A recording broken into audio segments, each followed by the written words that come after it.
Hello everyone, কেমন আছেন সবাই? আশা করি সবাই ভালো আছেন, প্রত্যেকে ভালো আছেন। আমি কয়েকদিনের জন্য আউট অফ স্টেশন ছিলাম কিছু পার্সোনাল কাজের জন্য। তো আজকে থেকে আমি কন্টিনিউ ক্লাসগুলো করার চেষ্টা করব। আজকের সেশনে আমি এমন একটা টপিক নিয়ে আলোচনা করব যেগুলো আপনাদের কমিউনিকেশন স্কিলকে এনহ্যান্স করবে অনেকটাই। নেটিভ স্পিকাররা সাধারণত এই ফ্রেজ গুলো বা এখানে কিছু ফ্রেজাল ভার্ব আছে, আবার কিছু ইডিয়ম আছে, ইডিওমেটিক এক্সপ্রেশন বা ফ্রেজেস আছে।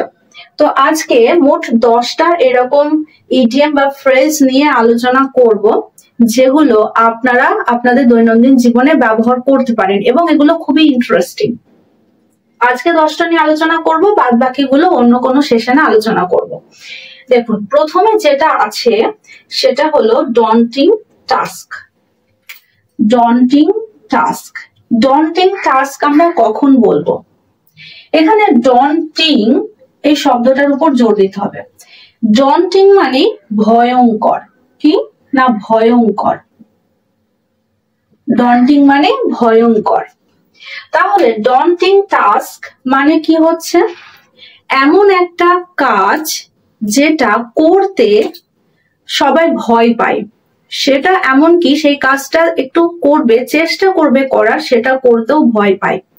চ্যালেঞ্জিং কাজ, এমন একটা চ্যালেঞ্জিং কাজকে বোঝায়, অর্থাৎ ভীতিকর বা কঠিন বা দুঃসাধ্য এমন কাজ। তাহলে কি কি হলো? ভীতিকর, কঠিন বা দুঃসাধ্য এমন কাজ। দুঃসাধ্য কাজ, ভীতিকর, কঠিন বা দুঃসাধ্য কাজ। ওকে, ডন্টিং টাস্ক। যেমন বললাম যে একদিনে এই প্রজেক্টটা কমপ্লিট করা খুবই দুঃসাধ্য কাজ। Completing this project in one day, মানে একদিনে এই কাজটি, এই প্রজেক্টটি কমপ্লিট করা is a daunting task. Completing this project in one day is a daunting task. তাহলে daunting task হলো। 2 নাম্বার কি? Chip in. চিপ ইন আমরা কখন ব্যবহার করব? আমরা ছোটবেলায় মনে আছে যখন টিচার্স ডে আসতো তখন আমরা কি করতাম? টিচারদের জন্য গিফট কেনার জন্য আমরা দলে যারা আছি সবাই মিলে কিছু কিছু টাকা আমরা কন্ট্রিবিউট করতাম। আমরা একটা বাজেট ধরে নিতাম যে এই টাকার মধ্যে গিফট কিনবো এবং সে অনুসারে আমরা আমাদের টাকা দিতাম, তাই না?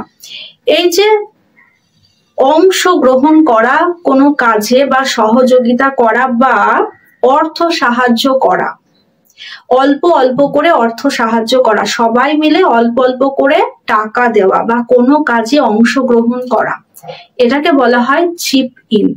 তাহলে চিপ ইন কি বোঝা গেল? যেমন উদাহরণ দিই, উই অল চিপড ইন, অর্থাৎ আমরা সকলে অংশগ্রহণ করেছিলাম বা বলতে পারি অর্থ সাহায্য করেছিলাম বা সহযোগিতা করেছিলাম। উই অল চিপড ইন কিসের জন্য? একটা গিফট কিনতে, টু বাই আ গিফট, কার জন্য?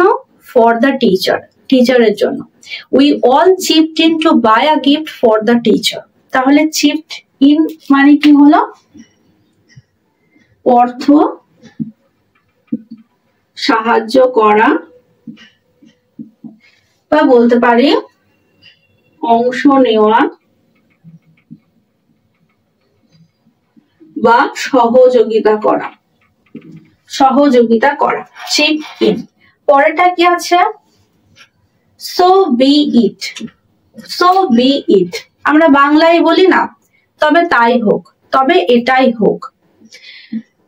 যখন কেউ খুব জিদ করে, তার জিদের আগে আমাদের কথা টেকে না, মানে আমরা তাকে বোঝানোর চেষ্টা করছি যে এই কাজটা করতে হবে না, এই কাজটা করার প্রয়োজন নেই, কিন্তু সে শোনে না। সে যে সিদ্ধান্তটা নিয়েছে সেটাতেই সে অটল থাকে, তখন আমরা বলবো সো বি ইট। তার জিদের আগে আমরা হার মেনে বলি ঠিক আছে, তবে তাই হোক।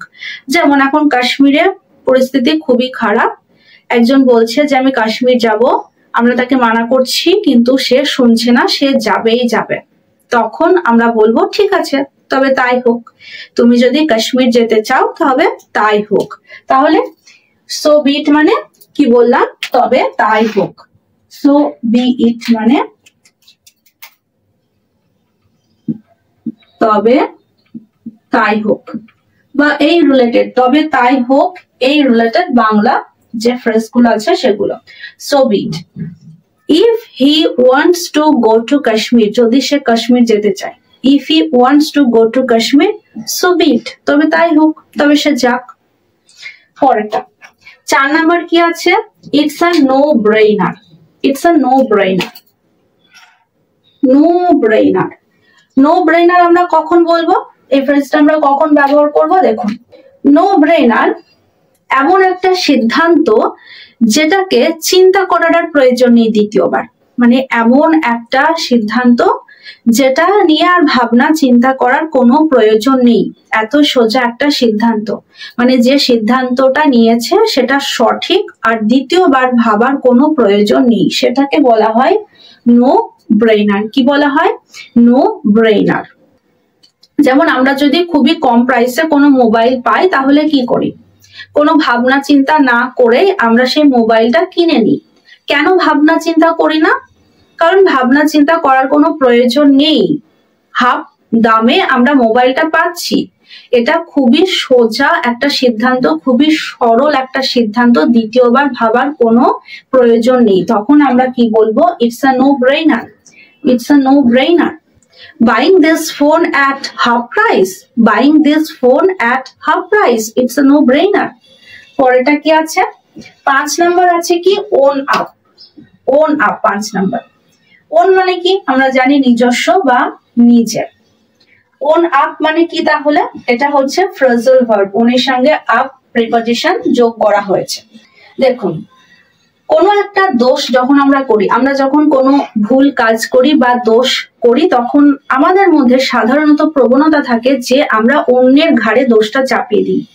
এই কাজটা যখন আমরা করব না, অর্থাৎ নিজের দোষ যখন নিজে স্বীকার করে নেব, অন্যের উপর দোষারোপ করব না, তখন বলা হয় সেটাকে ওন আপ, অর্থাৎ নিজের দোষ স্বীকার করা।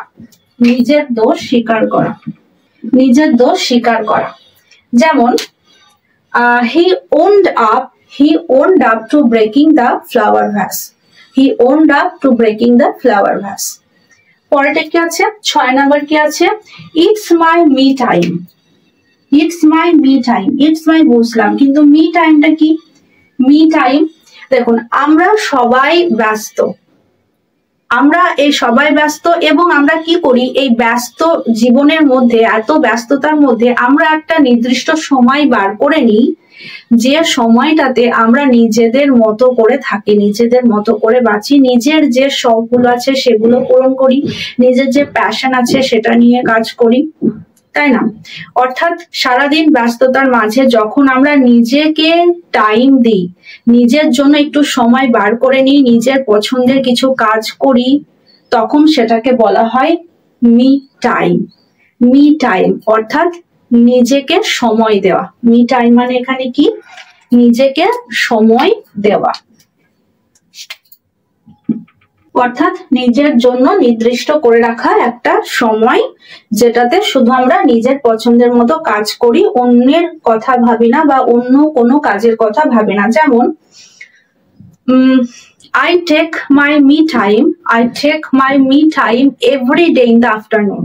অর্থাৎ প্রত্যেক দিন আমি কি করি? প্রত্যেক দিন বিকেল বেলা আমি আমার নিজের সময় বার করে নিই, বা আমার নিজের মতো করে সময় কাটাই, অর্থাৎ নিজের মতো করে সময় কাটাই। I take my me time every day in the afternoon. এবার আপনারা কমেন্ট সেকশনে বলুন আপনাদের মি টাইম কোনটা। পরে কি আছে? 7 নাম্বার কি আছে? Second to naan. Second to নান, এটা দেখে নিশ্চয়ই বুঝতে পারছেন আপনারা। এখানে দেখুন নান আছে, নান মানে কি? কেউ না, তাই তো? তাহলে সেকেন্ড টু নান মানে কি? সেকেন্ড মানে দ্বিতীয়, কিন্তু টু নান, অর্থাৎ নান মানে কেউ না, অর্থাৎ প্রথম বোঝাচ্ছে। কারো পরে দ্বিতীয়, কেউ না তারপরে দ্বিতীয়, সরি কেউ না তারপরে দ্বিতীয়, তার মানে কি হচ্ছে? প্রথম হচ্ছে, প্রথম হচ্ছে, অর্থাৎ কি বলি আমরা বাংলাতে? সবার সেরা, সর্বোত্তম। সবার সেরাকে যদি আমরা বলি ইংলিশে তাহলে বলবো কি? Second to none. সবার সেরা বললে বলবো সেকেন্ড টু নান। যেমন উদাহরণ, he is second to none in acting. He is second to none in acting, অর্থাৎ সে অ্যাক্টিং এ সবার সেরা। Uttam Kumar is second to none in acting. Uttam Kumar is second to none in acting. Okay, second to none গেল। পরেরটা 8 নম্বর কি আছে? Comfortably of. Comfortably of, এটার মানে কি? দেখুন,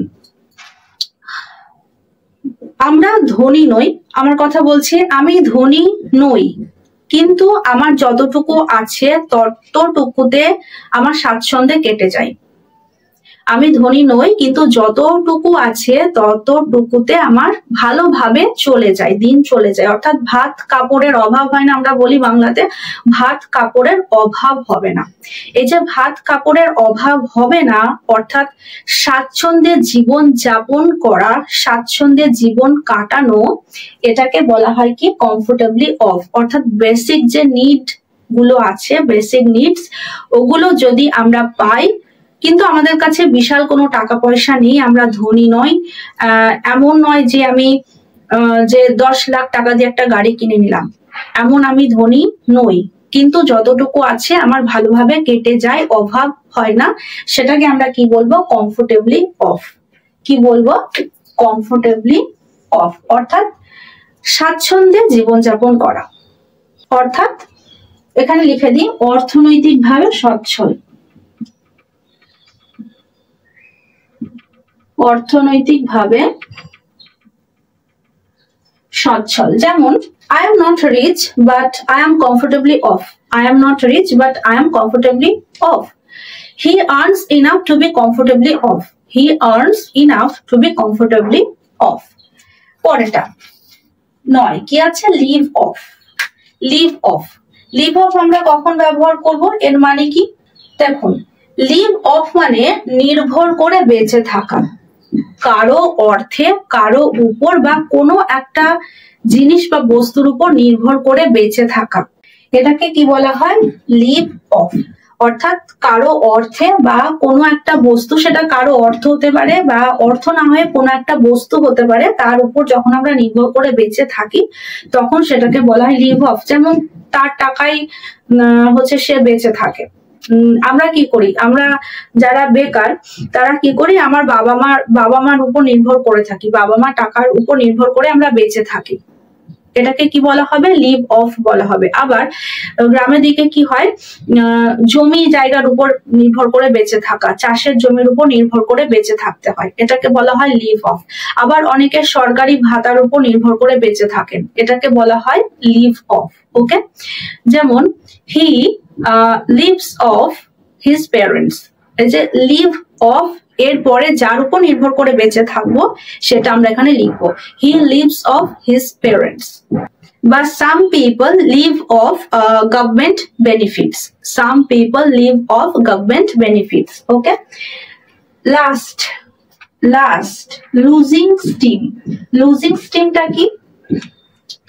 কোনো কাজ যখন কেউ খুব উৎসাহের সাথে শুরু করে, একদম জোশের সাথে শুরু করে, যে এই কাজটা এমন ভাবে আমরা মানে সে এমন ভাবে কাজটা শুরু করে, প্রথমের দিকে মনে হয় সেই জিতবে, তার কনফিডেন্সের কোনো অভাব নেই, কনফিডেন্টলি কাজটা শুরু করে এবং ধীরে ধীরে অনেক সময় দেখা যায় শেষের দিকে ঝিমিয়ে পড়েছে, মানে তার সেই উদ্যমটা আর নেই, কনফিডেন্টটা আর নেই, তখন আমরা কি বলবো? Losing steam. অর্থাৎ তার যে উদ্যমটা সে আস্তে আস্তে হারিয়ে ফেলছে, তার যে শক্তিটা সে আস্তে আস্তে হারিয়ে ফেলছে। অর্থাৎ কোনো কাজ যখন খুব উদ্যমের সাথে শুরু করা হয় কিন্তু ধীরে ধীরে তার সেই উদ্যমটা কমে যায়, শক্তিটা কমে যায়, তখন সেটাকে বলা হবে কি? Losing steam. কি বলা হবে? Losing steam. অর্থাৎ উৎসাহ, শক্তি বা গতি হারানো। উৎসাহ, শক্তি বা গতি হারানো। যেমন বলতে পারি, he was playing well but now he is losing steam. He was playing well, সে ভালো খেলছিল, but now he is losing steam. অর্থাৎ সে এখন উদ্যম বা উৎসাহ হারিয়ে ফেলছে। সো ফ্রেন্ডস, আজকে আমরা কি কি শিখলাম? daunting task, chip in, so be it. It's a no-brainer. Own up, me time, second to none, comfortably off, leave off, and losing steam. আশা করি এই ফ্রেজগুলো নিয়ে আর কোনো ডাউট থাকবে না। পরবর্তী যে ফ্রেজগুলো আছে সেগুলো আমরা পরবর্তী ক্লাসে আলোচনা করব। আর আপনাদের এগুলোর মধ্যে কোন ফ্রেজটা সব থেকে ভালো লেগেছে অবশ্যই কমেন্ট সেকশনে কমেন্ট করে জানাবেন। তার সাথে অবশ্যই লাইক শেয়ার করবেন। দেখা হচ্ছে পরের সেশনে। ততক্ষণ সবাই ভালো থাকবেন, সুস্থ থাকবেন। Thank you.